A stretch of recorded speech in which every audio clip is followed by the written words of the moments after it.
Հարություն, զատիկ, Իստր, որ մեկը հարություն հասկանալի է, զատիկ ինչ է նշանակում և լայնորեն գործածվող Իստր։ Սկսեք վերջինից, որտեղից է գալիս այս անունը, ամենք քայլափոխի լսում ենք Happy Easter։ Իստր անունը գալիս է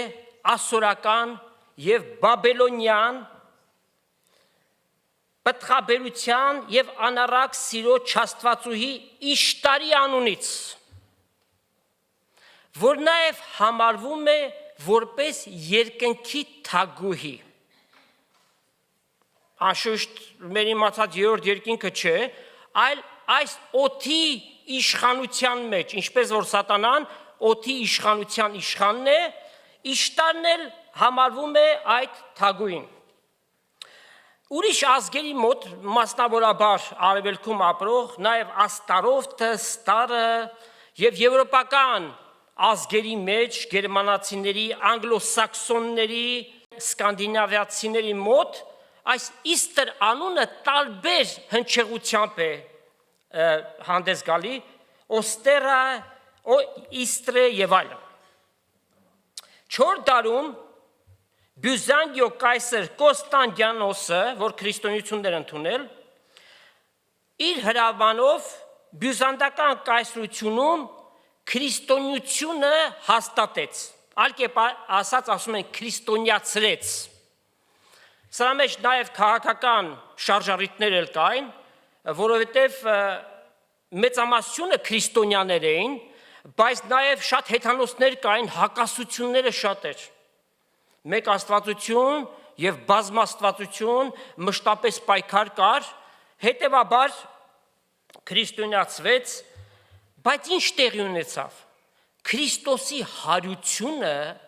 դրվեց այս նշված անվան տակ, Իստրի տակ, և Իստրը խորքի մեջ համարվեց Քրիստոսի հարությունը, բայց պարզեցինք, թե որտեղից է գալիս անունը։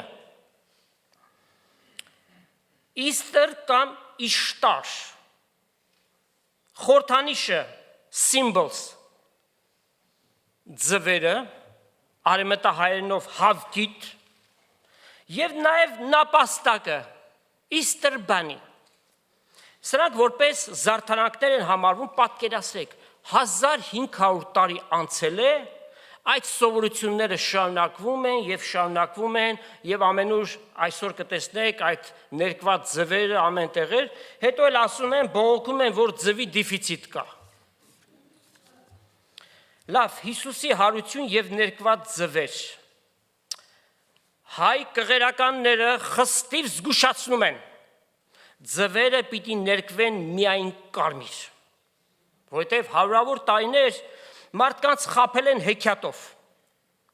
Ինչպես են բացատրում այս հանգամանքը։ Իբրև թե Հիսուսի խաչելության ժամանակ Հիսուսի մայրը Մարիամը զամբյուղը ձեռքին, որի մեջ դրված են եղել ձվեր, և Հիսուս խաչի վրա է,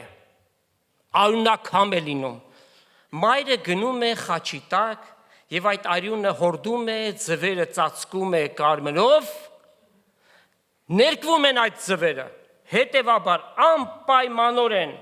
ավանդությունը պիտի պահպանվի և կարմիր պիտի ներկվի։ Կարող եք երևակայել, Հիսուս խաչի վրա չարչարյաց մահ ունի, իր մայրը այդ ձվերը որտեղից էր գտել, խանութից էր առել, հավերի տակից էր հավաքել և ճիշտ ժամանակին, հայտնվեց խաչի տակ։ Հեքիաթ է սա, հեքիաթ պատմում են ու չի վերջանում։ Ձվերը Իշտար կուռքի պտղաբերության չաստվածուհու խորհրդանիշն է։ Հիսուսի հարության հետ ձու ներկելը որևէ կապ չունի։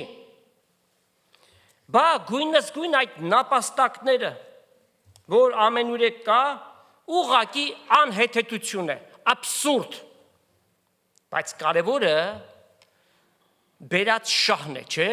որքան շատ ծախվեն այդ նապաստակներ, այնքան շահը ավելին կլինի, և հիմա արդեն ավելի ճոխացրել են կատու, աղվես, տարբեր բաներ, որպեսզի բազմատեսակ լինի։ Եվ մայրիկները երեխաների համար գնում են նապաստակներ։ Ավելի լավ չէ երեխային արտասանեն նապաստակ, ինչ ես դստել ծառի տակ, արի գնանք մեր բակը, հիշում եք այդ բանը։ Ասեն ու ավարտվի, բայց զատիկի հետ որևէ կապակցություն չունենա, սա անհեթեթություն է։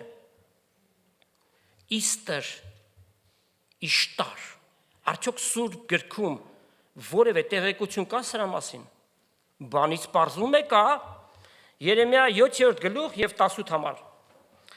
Տղակները փայտ կհավաքեն, հայրերը կրակ կվառեն,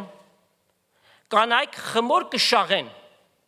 երկնքի թագուհուն բլիթներ շինելու համար։ Շատ հաճախ ներկայացնում են, որ սա Հիսուսի մոր Մարիամի մասին է, նա էլ հանդիսանում է երկնքի թագուհին։ Երկնքում թագուհի չկա, կա միայն թագավոր, եւ նրա անունը Հիսուս Քրիստոս է։ Եվ օտար աստվածներու ըմպելի նվերներ կմատուցանեն, Աստված ասում է, որպիսի ինձ բարկացնե։ Ինչ ենք հասկանում այս ամենից։ Սա կարճ բացատրությունն էր։ Այսուհետև երբեք չասենք Happy Easter, ասենք Glorious Resurrection of Christ, Հիսուսի հրաշափառ փառավորյալ հարությունը։ Հիմա գանք զատկին։ Ինչ է նշանակում զատիկ, Սուրբ զատիկ, մարդիկ այսպես շնորհավորում ենք Սուրբ զատիկը։ Ինչ է նշանակում զատիկ։ Շատերը անգամ տեղեկություն չունեն։ Դե ասում են զատիկ է էլի, ընտանիքով հավաքվում ենք, այդ ավանդական եղած ուրեմն ուտեստները պատրաստվում է, ճաշակում ենք, ուրախանում ենք ընտանիքով։ Եթե մի քիչ ավելի իրենց խորացնենք այս հարցի մեջ, զատիկ ինչ է նշանակում։ Ոմանց մտքի մեջ զատիկը այդ միջատն է, lady bag, որ ծաղիկների վրա է եւ այլն, կարող եք երևակայել։ Ինչ է նշանակում զատիկ։ Զատիկ նշանակում է զատվել։ Եբրայերեն բիսախ, տարբեր լեզուների մեջ պասեք, պասխա, իսկ անգլերեն Passover, անցնել։ Այն մեզ գալիս է հին ուխտից, Տեր Հիսուս այդ մասին խոսեց, եւ Ղուկասու ավետանում ենք գտնում դա, Ղուկաս 22-ի 14-ից 20 համարները։ Երբ ժամը հասավ, սա վերջին ընթրիքն է, Սեղան նստավ 12 առաքյալների հետ ասելով. Փափագելով փափագեցա, որ այս զատիկը ձեզ հետ ուտեմ իմ չարչարվելուցս առաջ։ Քանզի կսեմ ձեզի, թե ալ բնավ ասկե պիտի չուտեմ, միջև Աստծո թագավորության մեջ կատարվի։ Այլ կերպ ասած, այդ ազատագրումը, որ Քրիստոս պիտի բերվի, Աստծո թագավորության մեջ կատարելության պիտի հասնի։ Եվ գավաթ առավ, գոհացավ եւ սավ, առեք ասիկա եւ բաժնեցեք ձեր մեջ, վասնզի ձեզ կսեմ, թե բնավ որդատունկի բերքեն պիտի չխմեմ, միջև Աստծո թագավորությունը գա։ Հաց առավ, գոհացավ, կտրեց եւ տվավ անոնց եւ սավ։ Այս է իմ մարմինս, որ ձեզ համար տրված է, ասիկա արեք զիս հիշելու համար։ Նույնպես էլ գավաթ առավ ընթրիքից հետո եւ սավ, այս գավաթը նոր ուխտ է իմ արյունովս, որ ձեզ համար պիտի թափվի։ Այդ նշվող զատիկը, որ հրեաները մշտապես նշում են, Իսրայելի Եգիպտոսի գերությունից դուրս գալու տոնակատարությունն էր։ 430 տարի գերության մեջ էին, Աստված Մովսեսի միջոցով մեծ ուրեմն հրաշքով նրանց այդ գերությունից ազատագրեց։ Եվ այս ամբողջ պատմության մեջ կենտրոնական դիրքում Աստծո պատվիրած զոհի գառնուկներ եւ թափվող արյունը։ Նպատակը Աստծո որն էր իր ժողովրդին գերությունից հանել։ Ելից 12-րդ գլուխն են կարդում, առաջի մի քանի համարները։ Տերը խոսեցավ Մովսեսին եւ Ահարոնին Եգիպտոսի մեջ ասելով. այս ամիսը ձեզ ամիսներու սկիզբը լա, ձեր տարվա ամիսներու առաջինը լա։ Իսրայելի ժողովրդին ասեք, այս ամսվա 10-ին ամեն մեկը իրեն գառնուկը թող առնե իրենց հայրերու տան համեմատ։ Այսինքն տուն գլուխ մեկ գառնուկ, ամեն տուն մեկ գառնուկ ունենա։ Եթե մեկ տունը մեկ գառնուկի համար քիչ գա, այդ մարդը իր տան դրացի հետ հոգիների համրանքին համեմատ առնե, գառնուկի վրայով ամեն մեկուն իր կերածի չափ հաշիվ ըրեք։ Եվ եթե աղքատ մի ընտանիք կա, որ իրենք չեն կարող գառնուկ առնել, մեկը որ գառնուկ առավ, մյուս ընտանիքին էլ ընդգրկի դրա մեջ։ Ձեր գառնուկը անարատը լա, արու, 1 տարեկան լինի։ Ոչխարներից կամ այծերից առեք սա, եւ ասաց, որ այդ գառնուկի արյունը ձեր դրան սեմերի եւ դրան դիկների վրա պիտի քսեք։ Արտաքինից այդ արյունը պիտի երևա։ Եվ նաեւ ասում է, որ պիտի ուտեք զայն, ձեր գոտիները մեջքերնիդ մեջ կապած եւ ձեր կոշիկները ոտքերիդ եւ ձեր ցուպերը, այսինքն ձեռնափայտերը ձեռքերնի տլալով զանիկա արտորոք ուտեք։ Տիրոջ զատիկն է սա, զատիկ նշանակում է անցնել, դուրս գալ, Աստված պիտի նրանց գերությունից հաներ եւ ասում է պատրաստ եղեք, այդ զատիկը պիտի ուտեք եւ միջև վերջ պիտի ուտեք, այսինքն որևէ բան չպիտի մնա, եթե մնա, պիտի անպայմանորեն այրվի։ Արյունը ձեր տուների վրա նշանի համար լա, որպիսի երբ արյունը տեսնեմ, ձեր վրային անցնեմ եւ հարվածը ձեր վրա չգա կորսեցնելու համար։ Իսկ նրանք ովքեր որ այդ գառնուկի արյունը իրենց տան սեմերին դրանք դիկներին չունենային, Աստծո սատակի հրեշտակը պիտի հարվածեր։ Այդպես եղավ եւ Փարավոնի առաջնեկը եւ նրանք ովքեր անհավատ էին, նրանց առաջնեկները հարվածվեցին, նաեւ անասունների առաջնեկները։ Եվ այդ միջոցով Աստված իր ընտրածներին այնտեղից հանեց։ Այս մեր կարդացածը ստվերն է, շուկն է, այսինքն shadow, իրական զոհի, որ է Հիսուս Քրիստոս, ում արյունով կա ազատագրություն, ում արյան տակ պաշտպանություն կա։ Գառը պիտի խորովվեր եւ ուտվեր ամբողջությամբ։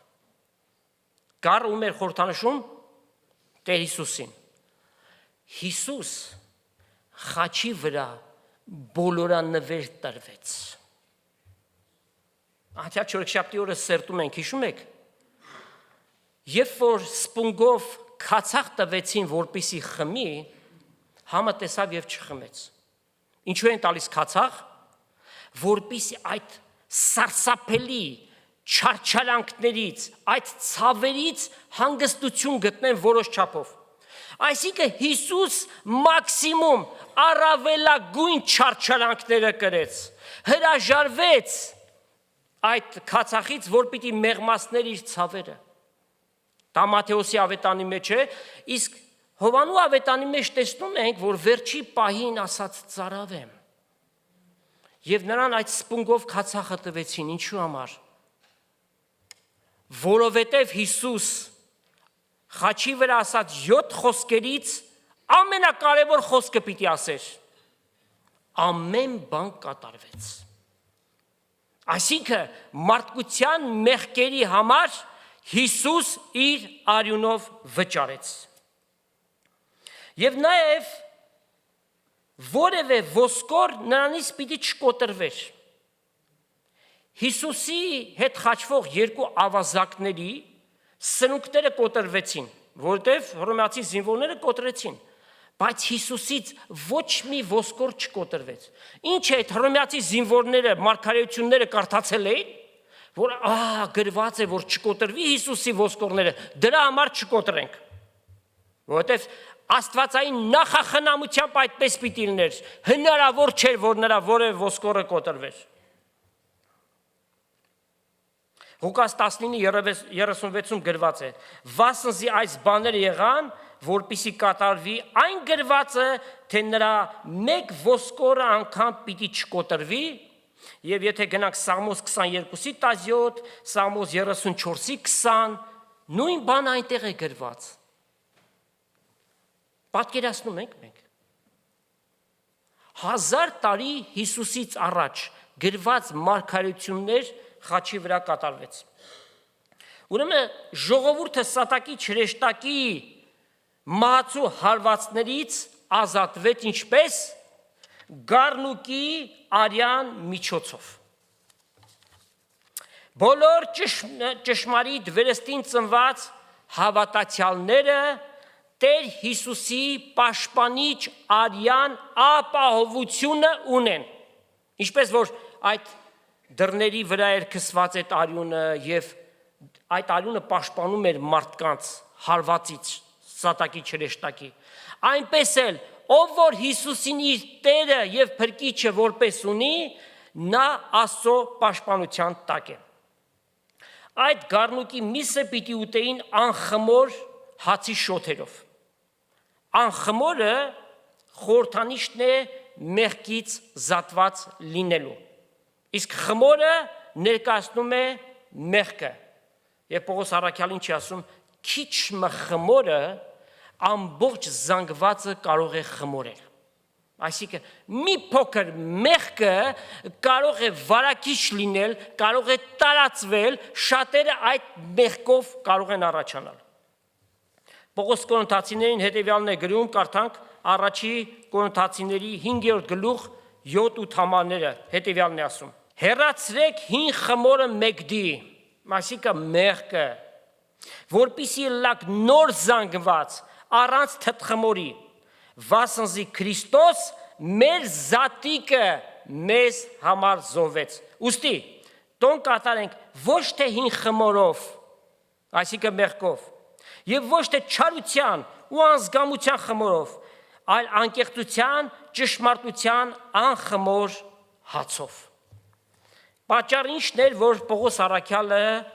այսպես գրեց, շեշտադրված գրեց, որովհետև այդ հին ուխտի Փասովերը կամ Բիսախը տոնում էին, մի կողմից տոնում էին, մյուս կողմից կորինթացիները մեղքերի մեջ թաղված էին։ Եվ առաքյալը ինչեր է գրում նրանց, որքան է այպանում, հանդիմանում է այդ մեղքերի համար, ոչ թե չարության եւ անզգամության խմորով, այլ անկեղծության, ճշմարտության անխմոր հացով։ Առանց մեղքի, այսինքն։ Հիմա համատությունը, Passover նշանակում է անցնել, ինչն էր կարևոր այնտեղ, գառը եւ արյունը։ Զատիկ նշանակում է զատվել, կենտրոնական տեղում Հիսուս եւ իր արյունը։ Իրեն հավատացողներին Հիսուս ազատագրել է, զատել է, առանձնացրել է եւ ինչերից նախ եւ առաջ ամենակարևոր բանը սատանայի իշխանության տակից ազատագրել է մեզ։ Փարավոնը սատանայի խորհրդապատկերն էր, հիշում եք այդ պատմությունները, ինչպես չէր թույլ տալիս, որ դուրս գա, այսինքն սատանայի ձեռքից այդքան հեշտությամբ ազատագրվելը այդքան էլ հեշտ մի բան չէ։ Աստված պիտի անի եւ Աստված մարդու հավատքին է նայում այդ բանը անելու համար։ Կողոսացիների նամակ առաջի գլուխ 12-13 համարներ շատ կարևոր համարներ են։ Գոհանալով Հայր Աստծուց, որ մեզ լույսի մեջ բնակվող սուրբերի վիճակին մասնակից անելու արժանացրեց, որ մեզ ազատեց խավարի իշխանությունից։ Այդ ինչ իշխանություն է։ Սատանայի իշխանությունից եւ իր սիրելի որդու թագավորությունը արդեն փոխադրեց։ Ապագայի կատարվողը անցյալ կատարյալով է ներկայացված։ Հիսուս իրեն ճշմարտապես հավատացողներին, պաշտողներին ազատում է մեղքի կործանարար ազդեցությունից։ Մեղքը մահվան պատճառ է։ Հռոմեացիս 6:23 մեղքի վարձքը կամ հատուցումը մահն է։ Մեկ մեղք բավարար է մարդուն մեղավոր հռչակելու համար։ Մեկ մեղք։ Եվ մարդիկ ասում են, ինչ մեղք ունեն, որ ինչ խղճալի վիճակ է, չէ։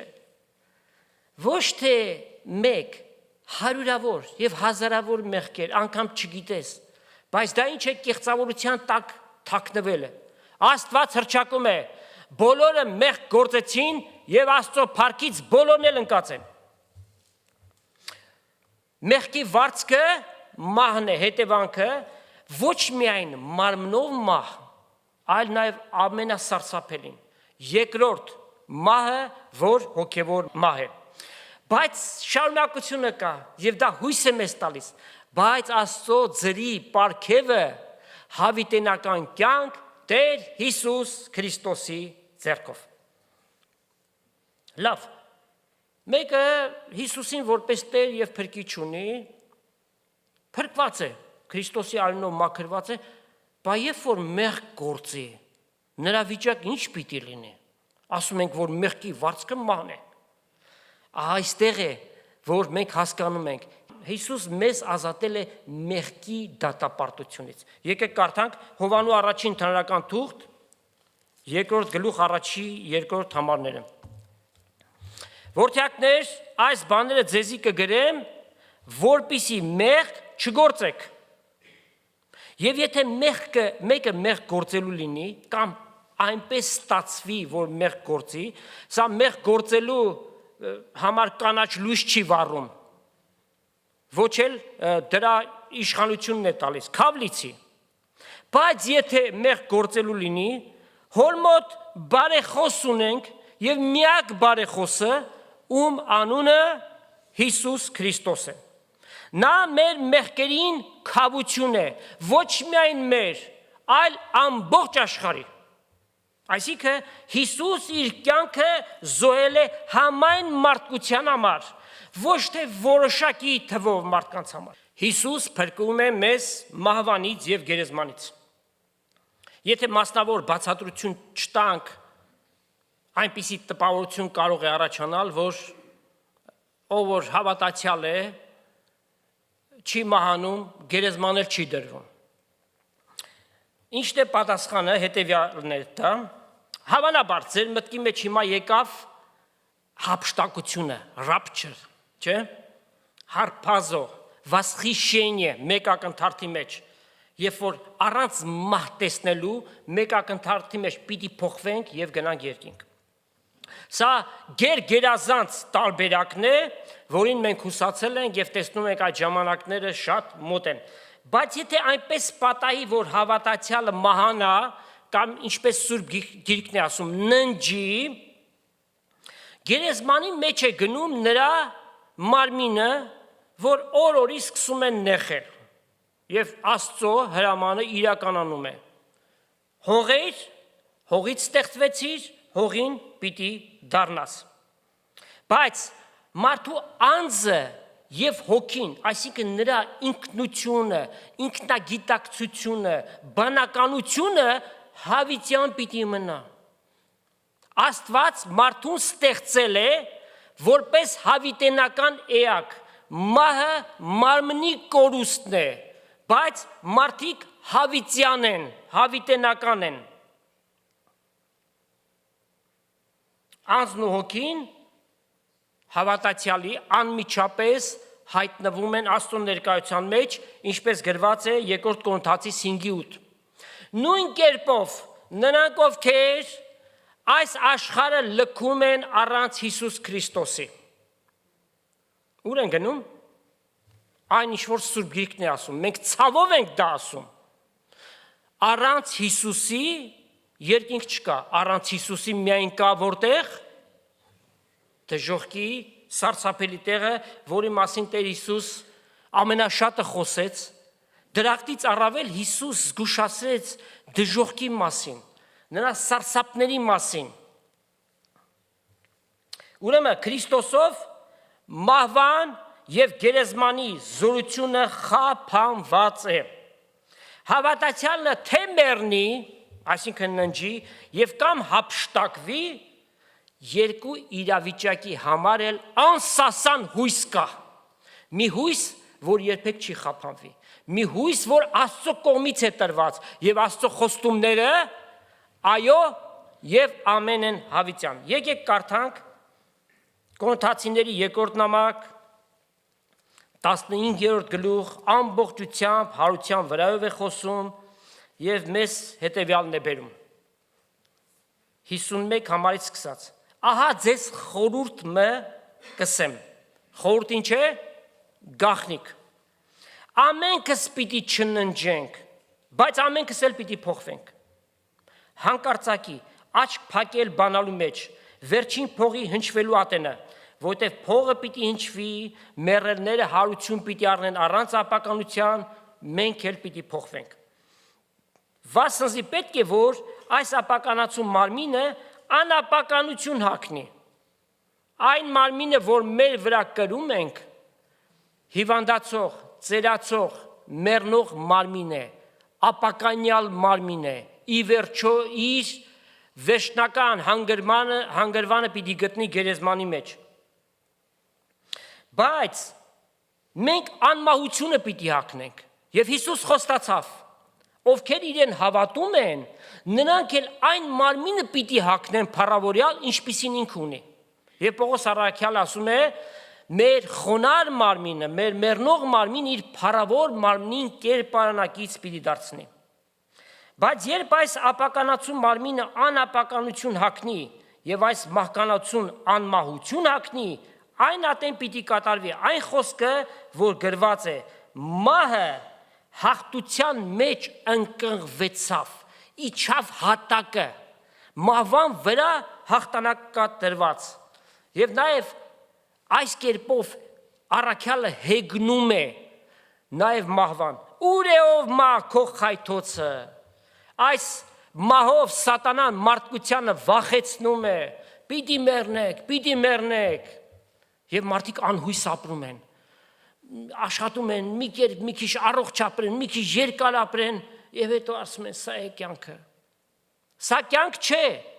այս կյանքը Աստված տվեց, որ մենք նախապատրաստվենք գալիք անհամեմատելի լավագույնի իրական կյանքի, որ կոչվում է հավիտենական կյանք։ Ուր է ով մահ քո խայթոցը, ուր է ով գերեզման քո հաղթությունը։ Գերեզմանը հաղթությունը ինչ է։ Ամենալավագույն դեպքում այդ նեխող մարմինը իր մեջ է կրում, բայց մարդը իր էությամբ գերեզմանի մեջ չէ։ Մահվան խայթոցը մեղքն է, եւ մեղքի ուժը օրենքը, որովհետեւ Աստծո բարոյական չափանիշները, որոնք տրվեցին, եւ մարդու մեջ դրված խիղճ կոչված անտեսանելի օրգանը Աստված գործածում է մարդկանց դատապարտելու համար։ Մարդը բարին իմանալով չարն է անում, մեղք է գործում։ Բայց գոհություն Աստծո, որ մեզ հաղթություն է տալիս Տեր Հիսուս Քրիստոսի ձեռքով, եւ դրանից հետո քաջալերանքի խոսքեր, ուստի իմ սիրելի եղբայրներս հաստատուն եւ անշարժ կեցեք եւ ամեն ատեն Տիրոջ գործի մեջ առաջացայեք, իմանալով, որ ձեր աշխատությունը պարապ չէ Տիրոջմով։ Եվ այս ամենը իրականացավ Տեր Հիսուսի հրաշափառ հարության շնորհիվ։ Հարություն, հրաշալի խոսք։ Հավանաբար մեր նախնիները այնքան հավատք են ունեցել, որ իրենց զավակների անունը դրել են հարություն։ Հարություն նշանակում է մահվան վիճակից կենթանանալ։ Մենք եղբայրներ ունենք, ովքեր կրում են այդ անունը հարություն, եւ իրենց անվան համեմատ է սա։ Այսինքն իրենք հավատում են մեռելների հարությանը, Քրիստոսի հարությանը, բայց շատ ու շատ անձեր, ովքեր կրում են հարություն անունը, չեն հավատում իրենց անունի բուն էությանը։ Հետևաբար նրանք իրավունք չունեն հարություն կոչվելու։ Թող կոչվեն հարութ, կամ հարութիկ, կամ վաշխառու արութին զիմզիմով, ինչ ուզում է։ Եվ մի շատ գեղեցիկ բան էլ կա, շաբաթվա հաջորդ օրը, որ Սուրբ Գիրքը ներկայացնում է այն որպես մեկ շաբթի, ռուսերենում այդ օրը Воскресенье, այսինքն նշանակում է հարություն։ Հրաշալի է, չէ՞։ Հայերեն ինչ է։ Կիրակի, որտեղից է գալիս սա։ Հունարենից Կիրյակի, որ նշանակում է Տիրոջ օրը, հարության օրը։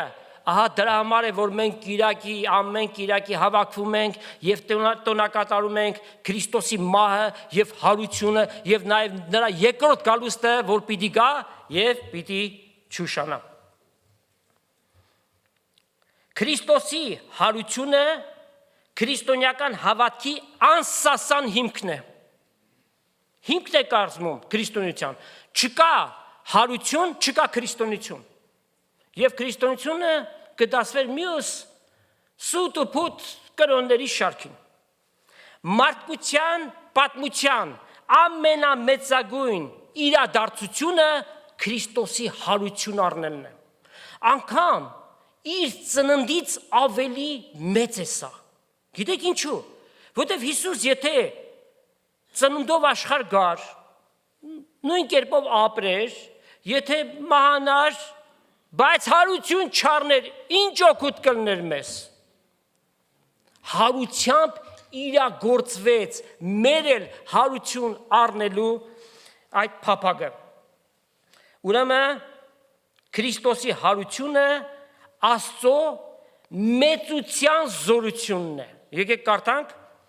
Եփեսացիների նամակից մի քանի համարներ, առաջի գլուխն է սա եւ 19-ից 23 համարները։ Եվ ինչ է Աստծո զորության գերազանց մեծությունը հավատացյալներից մեջ։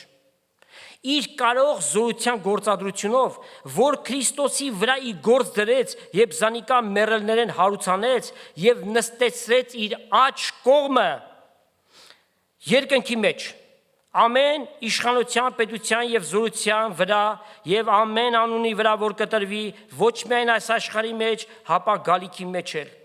Ամեն բան նրա ոտքերի տակ հնազանդեցրեց եւ նրան որպես եկեղեցու գլուխը դրավ բոլոր բաների վրա։ Եկեղեցին անոր մարմինն է, անոր լրումը, որ կլեցնե ամենը ամեն բանի մեջ։ Ուրեմն Աստծո զորության գործադրությունը եւ արդյունքը։ Մեռելների հարությունը միջուկային զենքի ուժից շատ ավելի զորավոր բան է։ Միջուկային զենքը պայթում է, մարդիկ են մեռնում, բայց Քրիստոսի հարությունով կյանք է գալիս։ Տեր Հիսուսի հարությունով մարդու համար էլ տեղի ունեցավ լավագույններից լավագույնը։ Եվ սա կոչվում է անփոփոխ հույս, որ մարդն էլ հարություն պիտի առնի։ Այլ կերպ ասած, երբ որ ասում ենք հարություն, ինչ է սա նշանակում։ Մեռած վիճակից կենթանանալ, հարություն առնել։ Մենք մեղքերի եւ հանցանքների մեջ մեռած ենք, Քրիստոս մեզ կենթանացրեց, կարդանք Հռոմեացիների 6-րդ գլխից 3-րդ համարից։ Չեք գիտեր, թե մենք Հիսուս Քրիստոսով մկրտվեցինք, նրա մահվանը մկրտվեցինք։ Մկրտվել ինչ է նշանակում։ Բապտիզո նշանակում է Քրիստոսի հետ մեռնել, Քրիստոսի հետ հարություն առնել։ Նրա հետ թաղվեցանք մկրտությունով մահվան համար, որպես ինչպես Քրիստոս հոր փառքով հարություն առավ մեռելներից, այնպես մենք էլ հարություն առնելով նորոգության մեջ, կյանքի նորոգության մեջ պտտենք։ Վասնզի եթե մենք տնկակից եղանք անոր մահվանը, we were united with his death, Նաև անոր հարության նմանությունով էլ կցորդ պիտի լինենք։ Այս գիտնանք, թե մեր հին մարդը նրա հետ խաչվեցավ, որ մեղավոր մարմինը փչանա, որպիսի ասկի հետո մեղքին չծառայի։ Հիսուս երբ որ Մարթայի եւ Մարիամի եղբորը Ղազարոսին հարություն տվեց, ով 3 օրվա մեռած էր, Նաև Մարթային հետևյալ ասաց, Հովանու 11-րդ գլուխն է սա, 25-26 համարները։ Հիսուս ասաց. Ես եմ հարությունը եւ կյանքը։ Ով որ ինձ հավատա, թեև մեռնի, հավիտենական կյանք ունի։ Եվ ով որ ինձ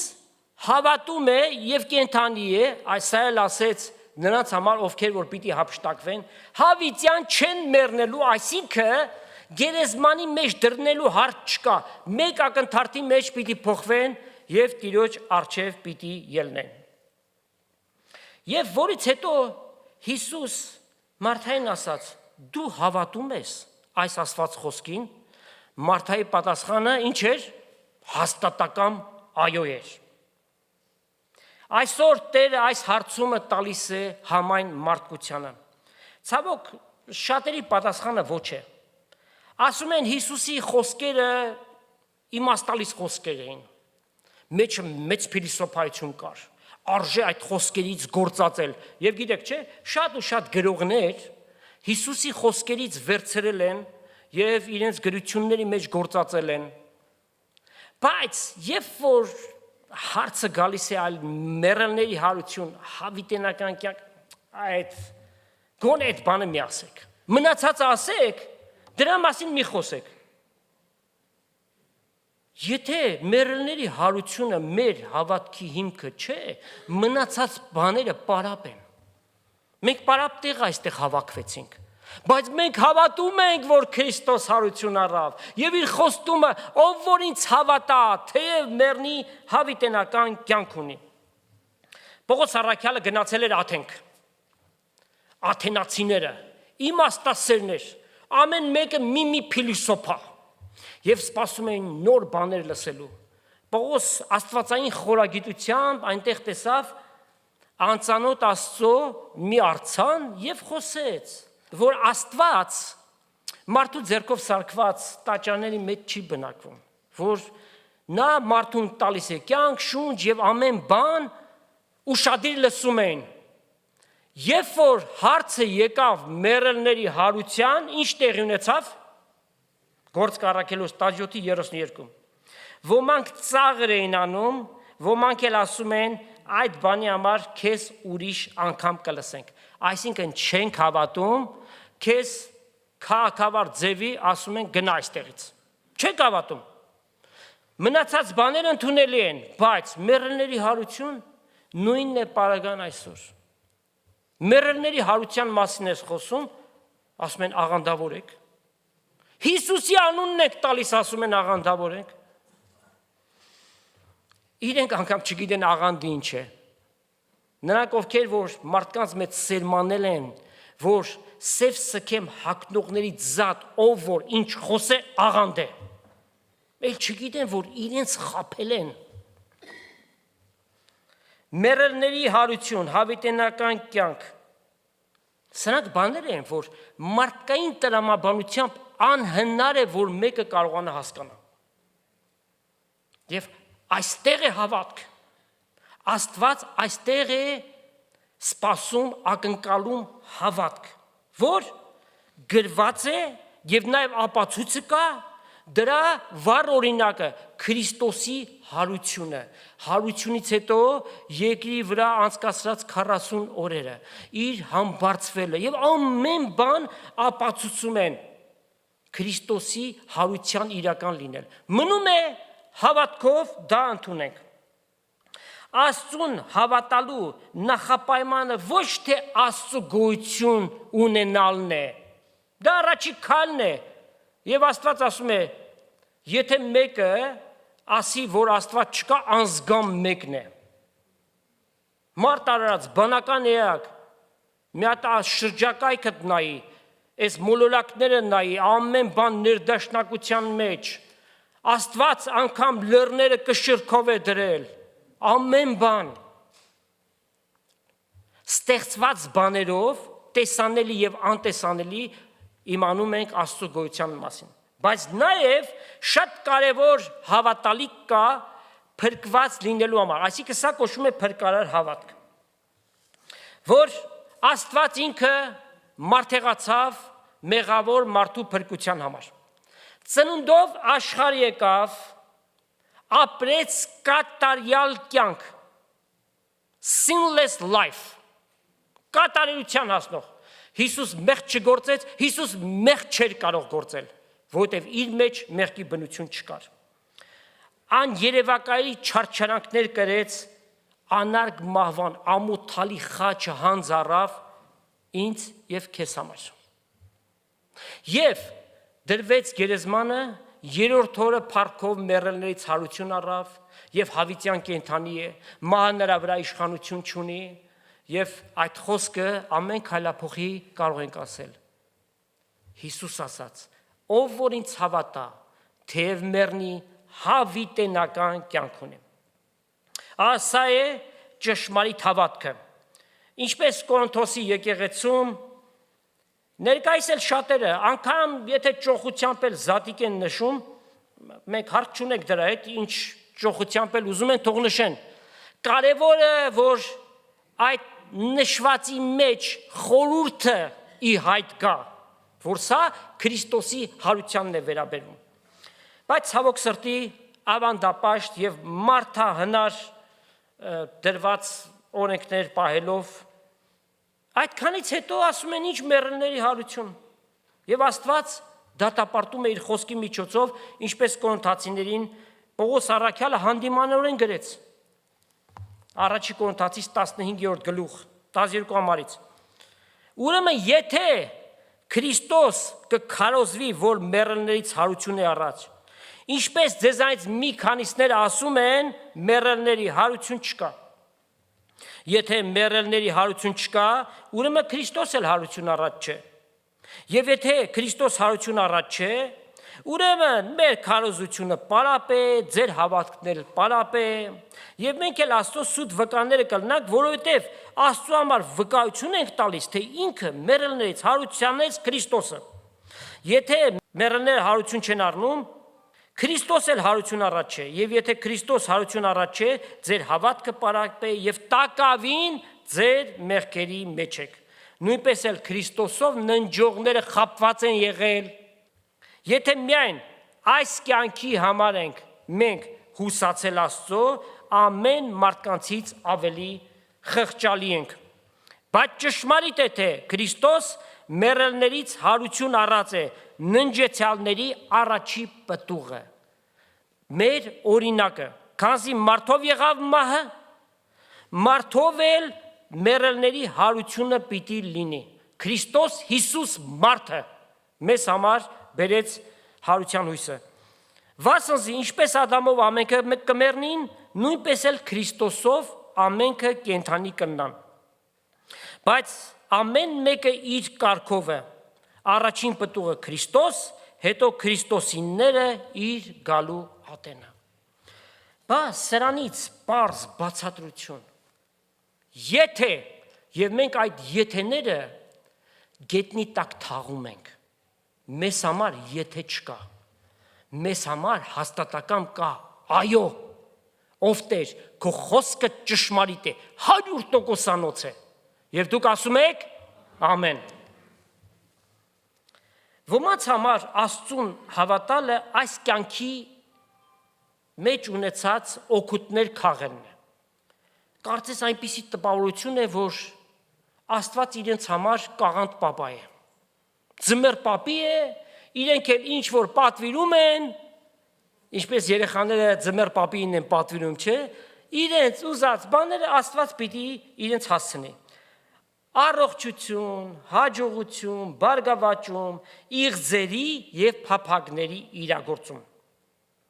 Եվ պիտի ասենք այս բանի մեջ իրենց հանցավոր մասնակցություն ունեն բարգավաճում քարոզողները, prosperity gospel։ Հիսուսին գաս ոչ մի խնդրեմ չես ունենա։ Հիսուսին գաս կհրամայենք հիվանդությունը քեզնից կգնա։ Հիսուսի անունով քաղցկեղ դուրս արի։ Մարդը քաղցկեղից 3 ամիս հետո մահանում է։ Եվ գայթակղություն գայթակղության ետևից։ Եթե Քրիստոսի հարությանը չես հավատում, քո հավատքը ձախողված է։ Քո հավատքը պարապ է։ Ուրեմն այս կյանքի բաների համար ես դու հավատում։ Իսկ ճշմարիտ հավատքի հետ մեկտեղ նրանք ովքեր որ հավատում են մեռելների հարությանը, դա իրենց համար անփոփոխ է, սակարկելի չէ։ Հավատում են Հիսուսի ամեն մեկ խոսքին, նրան որպես Տեր եւ Փրկիչ ունեն, այնինչ որ նշեցինք, Աստված իր կամքի համեմատ եւ ոչ թե մարդու ցանկությունների համեմատ կտա։ Աստված գիտի ամեն մեկի պետքը եւ այդ պետքի համեմատ էլ տալիս է։ Հիսուս ինչ ասաց. հոգևորը փնտրեք, մարմնավորը պիտի տրվի։ Աստծո թագավորությունը փնտրեք եւ ամեն բան ձեզ պիտի տրվի։ Եկեք խոստովանենք, որ հայ ժողովուրդը ուտող, խմող, քեֆ անող է։ Այդպես է թե չէ։ Որտեղում ենք աշխարհում։ Սա ասելու բան է։ Առաջի, մենք առաջին տեղում ենք աշխարհում քեֆ անող, ուտող, խմող։ Հիմա պիտի ասեն քննադատում եք այս բանը։ Ցավով ենք ասում, որովհետև հավատքի մեջ ձախողված են, իրենց կյանքի նպատակը ուտելն է եւ խմելն է։ Այս կյանքը ուտել խմելն է մնում։ Իսկապես այդ ուտելը ո՞նց է քեզ մնում։ Կերար, գնաց ստամոքսդ։ Ստամոքսա հյութը եկավ, այդ կերածդ քայքայեց։ Գնաց աղիքների միջոցով արտակնոցը եւ դուրս։ Մնաց քեզ, չմնաց։ Խմել ասվածը ի նկատի չունենք ջուր, հյութ, օշարակ խմել։ Այլ մեր ազգը սիրում է, էլի, կոնյակը, օղին, էլ ասեք ինչ կա։ Վիսկի, տաքիլա, այդպես բաներ։ Էդ էլ իրենց չի մնում, որովհետև խմում են, այնքան են խմում, միջև այդ խմածը լիարդը քայքայելով միզածորանով դուրս է գալիս։ Մնում է մեզ, որ ասենք, լիարդդ ոնց է, լիարդդ։ Եվ այսպես մնում են կոտրած դաշտակի առջև։ Բայց Աստծո խոսքը հետևյալն է ասում։ Առաջի Կորինթացիս 10-րդ գլուխ եւ 31 համար։ Թե ուտենք, թե խմենք եւ ինչ որ անենք, Աստծո փառքի համար թող լինի։ Այսինքն այդ ուտել խմելու մեջ սխալ բան չկա, երբ որ այն չափավորության մեջ է, երբ որ այն Աստծո փառքի համար է, այն գիտակցությամբ, որ Տերը տվեց աղոթքով սրբվում է եւ իր փառքը պիտի պատմվի։ Ուրեմն լուրջ մտածելու տեղիք է սա։ Առանց մեռելներից հարություն առած Հիսուս Քրիստոսի այս կյանքը խաբեություն է։ Այս կյանքը դատարկություն է։ Այս կյանքը միայն թվերի շարան է, որ մի օր ավարտվում է, 70 է, 80 է, 90 է, ինչ որ է, ավարտվում է, բայց դրանից հետո ուր Աստված ասում է, որտեղ պիտի անցկացնես քո հավիտենականությունը։ Բոլոր մարդիկ հարություն պիտի առնեն, ոմանք հավիտենական կյանքի համար, ոմանք հավիտենական դատապարտության համար։ Հիսուսով հավիտենական կյանք, առանց Հիսուսի դատապարտություն եւ ծծումբով այրված կրակի լիճը։ Բոլոր ճշմարտությունները հատ պիտի ասենք։ Անկամ եթե մարդկանց աշկի փուշը լինենք, պիտի ճշմարտություն ասենք։ Էլ մարդիկ ինչպես պիտի արթնանան, եթե իրենց գլխի տակ փափուկ բարձ դնենք եւ բարգավաճում քարոզենք։ Այս կյանքը տրված է Աստծուն ճանաչելու, Հիսուսին որպես Փրկիչ ընդունելու եւ նրանով հավիտենական կյանք ունենալու համար։ Հարցում հետեւյալն է. սիրելի հայրենի, քո բաժինդ որ հարության մեջ է։ Հիսուսով հավիտենական կյանքի, թե դատապարտության։ Մեկ քայլ, մեկ որոշում։ Հիսուսին հրավիրում ես անկեղծությամբ քո կյանքիդ մեջ։ Խոստովանում ես, որ մեղավոր ես եւ խնդրում ես մեղքերդ ներելու։ Եվ Տերը իր խոսքի համաձայն, եթե ձեր մեղքերը խոստովանեք, ինչ կլինի, Հիսուսի անունով դրանք բոլորը կմաքրվեն։ Որոշումի ժամանակը կարճացած է, հիմա է ընդունելու ժամանակը։ Ընդունեք։ Իսկ մենք ամեն ատեն հրճակում ենք ասելով Քրիստոս հարյավի մեռելոց, օրհնյալ է հարությունը Քրիստոսի։ Տեր օրհնի բոլորիդ սիրելի եղբայրներ, քույրեր եւ Աստծո բոլոր զավակներին աշխարհի բոլոր անկյուններում Տեր Հիսուս Քրիստոսի շնորհքը, Հայր Աստծո սերը եւ Սուրբ Հոգու հաղորդությունը Աստծո ժողովրդի հետ լինի։ Ամեն։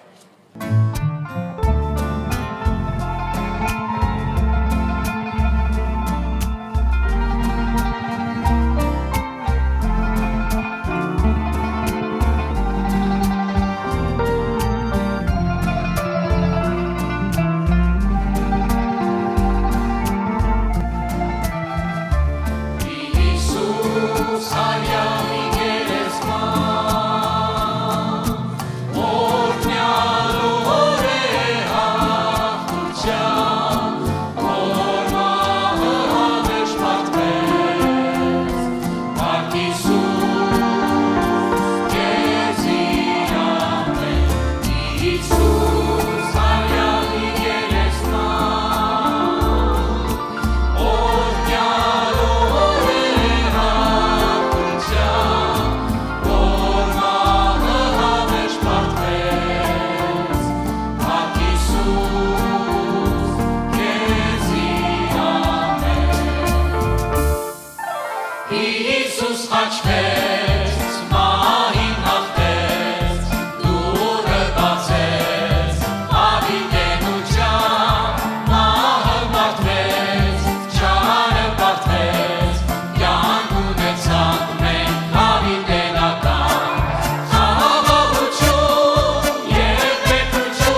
Սա